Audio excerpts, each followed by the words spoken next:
If evolution had a list of what the hell happened here, the platypus would be at the top. This is Percy, and he is proof that evolution didn't have a clue what it was doing. By all logic, Percy shouldn't exist. But here he is, and has refused to go extinct for the past 120 million years. And of course, he lives in Australia.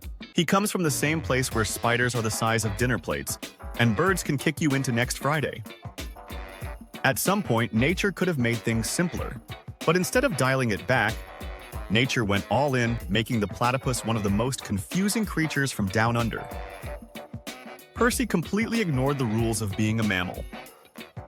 The female platypus lays eggs like a reptile, because who needs normal mammal rules? But laying eggs is just the start of Percy's identity crisis. He has a duck bill, but he's not out here quacking. Percy's bill is packed with electroreceptors, just like a shark.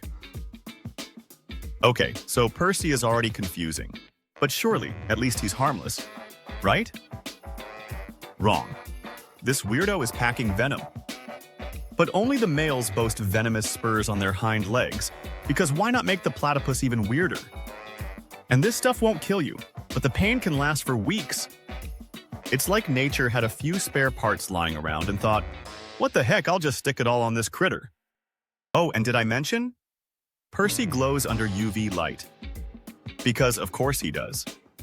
By now you're probably reading my mind and think Percy was designed for some alternate universe. Okay, let's try to make sense of this mess. Why the beak? I can tell you what it's not used for. It's not for quacking. It's not for scooping up water. It's for something even weirder. Percy's habitat is murky and muddy rivers and streams where visibility is terrible. To make matters worse, his prey hides under sand, rocks, and debris. Percy's beak is a high-tech hunting tool.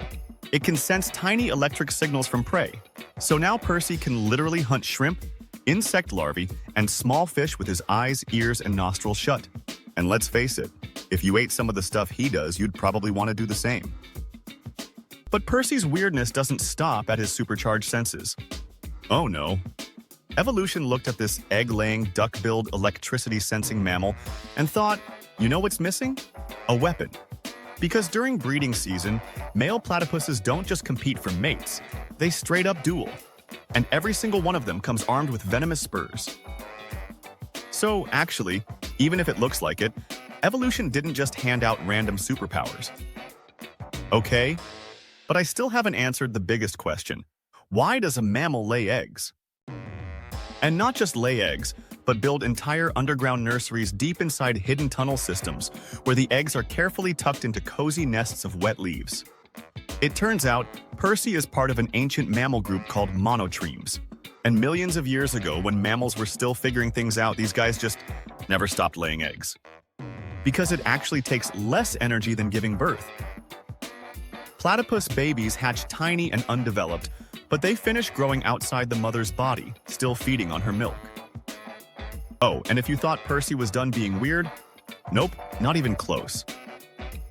The female platypus doesn't have nipples, so she just sweats milk. And the babies slurp it straight off like she's some kind of organic milkshake dispenser. So yeah, 120 million years. That's how long Percy has been doing whatever this is.